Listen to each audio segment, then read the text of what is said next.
Yes, it's time for part 2. Sorry, I gotta keep calm. Apparently people like it when I'm super serious. So basically last week or 2 weeks ago, I did this video where I went through the worst Harry Potter theories on Reddit, and pretty much everyone liked it, other than 2 people who thought it was negative and potentially hating on people, which I don't think are unfair complaints. I get it, when you're on Reddit looking through theories, you can easily forget there's a person behind the theory and therefore be a little meaner than you would be to their face, which is why today for part 2, we're doing a YouTube edition. Yes, I'm gonna find the worst Harry Potter theories on YouTube and have to look the creators in the eye when I tell them I don't like their theory. And let me tell you, I have some crazy theories in store for you today, starting with the most popular Harry Potter theory on YouTube. I wish I was joking, but after looking up Harry Potter theory and coming across a load of clearly not Harry Potter theories, this video by none other than MatPat himself popped up. And what if I told you Harry wasn't the chosen one? We've all assumed that it was Harry the prophecy was talking about since, you know, it's his name on the book covers, movie posters, and tighty-whities. But what if it was all a cover-up, a ruse, a brilliant PR campaign to take the attention off the other boy who lived? So I'm just guessing here, but you're gonna try and make a claim that Neville is actually the chosen one because,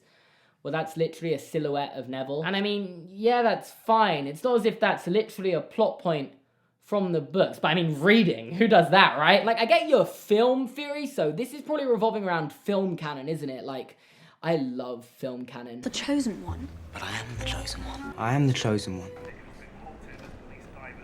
Anyway, he goes on to explain that the prophecy, despite clearly referring to Harry, could also refer to Neville, which, yeah, we know. Dumbledore literally says it in the Order of the Phoenix. The odd thing, Harry, he said softly, is that it may not have meant you at all. Sybil's prophecy could have applied to 2 wizard boys, both born at the end of July that year, both of whom had parents in the Order of the Phoenix, both sets of parents having narrowly escaped Voldemort 3 times. One, of course, was you. The other was Neville Longbottom. The difference is Voldemort chose Harry. The final line of the prophecy, he marked him as his equal, which he didn't do with Neville. As it turns out, we've been asking the wrong question. It's not whether Harry or Neville are the chosen one, they're both the chosen one at the same time. But no, they're not, because Voldemort didn't choose Neville. He chose Harry. The key word here is chosen. Neville wasn't chosen. There's nothing so remarkable about Harry that makes him more likely of a hero of the wizarding world than Neville, except for one thing, one choice. In this case, the only person who had the ability to choose between these two was Voldemort himself. I'm so confused. You're literally explaining why Harry was the chosen one. Am I missing something here, or... Like, you know this was all in the books, right? Not even just Order of the Phoenix, there's a line in the Half-Blood Prince as well. Neville's childhood had been blighted by Voldemort just as much as Harry's had, but Neville had no idea how close he had come to having Harry's destiny. The prophecy could have referred to either of them, yet, for his own inscrutable reasons, Voldemort had chosen to believe that Harry was the one meant. Dumbledore actually explains this theory to Harry, noting that it could have gone either way, between who Voldemort chose to attack, Harry or Neville. So, you know it's in the books then, and are using that information to come to the wrong conclusion? I'm moving on. Because what if new Harry Potter theory will blow your mind? I mean, that is the title of the theory I'm doing next, but I guess we're gonna have to watch the video to find out what it's actually about. It's been years since Harry Potter made his rounds, but you guys, this new fan theory is next level. Next level. Next level. I'm so ready for this theory, like literal chills just thinking about it. You don't need to type it up anymore, I am ready. For the rest of us who've already finished the books and the movies, prepare to have a major OMG moment. Okay, this is becoming a bit of a joke now. Firstly, the title doesn't tell me what the video is about. Then the first 30 seconds of a 3-minute video, which is like half if you round up. Still, we don't know what the video is about. Because this fan theory is claiming that Snape, dun dun dun, did not die. What? You're telling me I went through all that for Snape didn't die? Really? I mean, I'm pretty sure he died. At least J.K. Rowling's convinced of it, so that means something, surely. Not as much as it once did, but it still means something. A little something. But okay, I'm here to listen. Why'd you think this? One point the theory makes is that in the scene where Harry uses the Resurrection Stone, his mother, father, Sirius Black, and Professor Lupin come back from the dead to talk to him, but Snape is nowhere to be seen. Yeah, but neither is Dumbledore, and I'm pretty sure he's dead. We literally see him in the afterlife. I think Dumbledore would have had more reason to be there than Snape. Like, Snape would have ruined that scene. He didn't get along with James and Sirius. That would have made no sense. So, no, that's a terrible point. Next point, please. The fan theory explains, after the big battle, they lay all the bodies, all the people who died, even the Death Eaters and Voldemort's. But Snape's body isn't there. Wait, do the books actually say that all the bodies other than Snape? Yeah, okay, so to quote the Deathly Hallows, they moved Voldemort's body and laid it in a chamber off the hall, away from the bodies of Fred, Tonks, Lupin, Colin Creevey, and 50 others who had died fighting him. And just for context, this was immediately after Voldemort was killed, so Snape's body would still be in the Shrieking Shack. I really don't see why it would make any sense for his body to be in the castle. But the most compelling piece of evidence in this theory for us, by far, is the fact that Snape is supposedly killed by a snake's venomous bite, despite the fact that he is a potions master.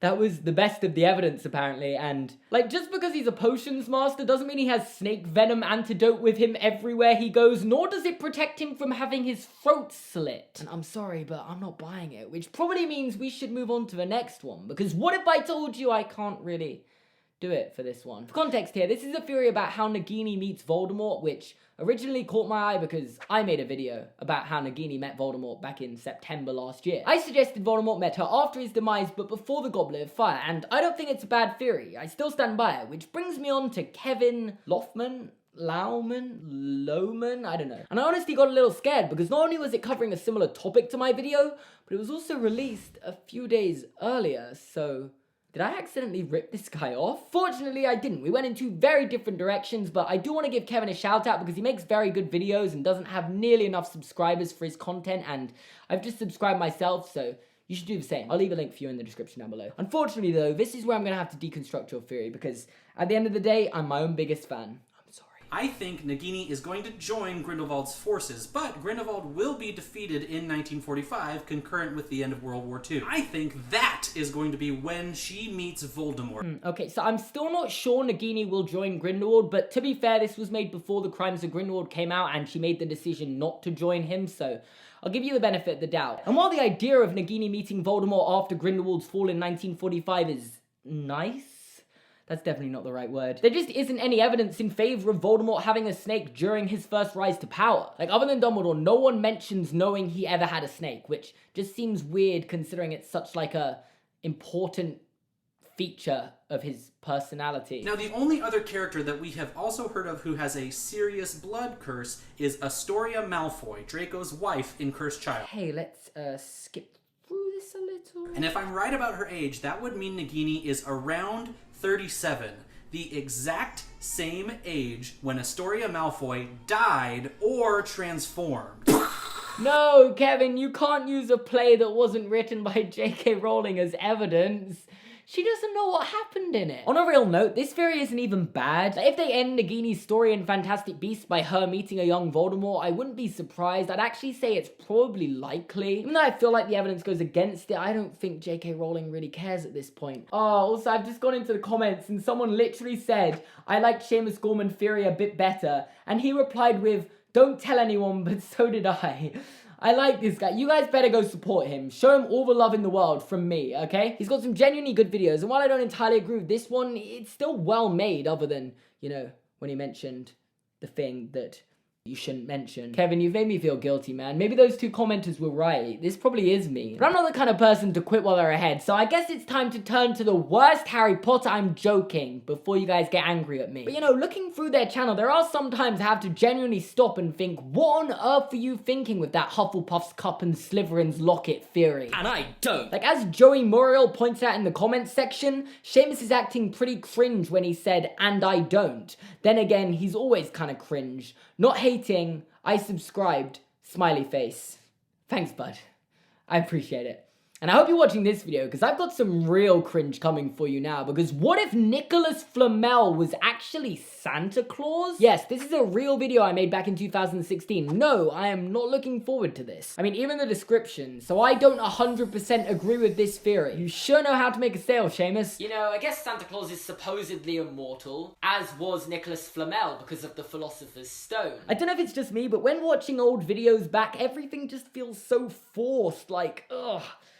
One day I'll probably think this sounds forced, but this feels more natural right now. Another piece of evidence is that he could have used a time turner, which would be a perfect example of how he could deliver all the presents in one night. Did I just hear that right? Seamus using time turners as evidence for a theory.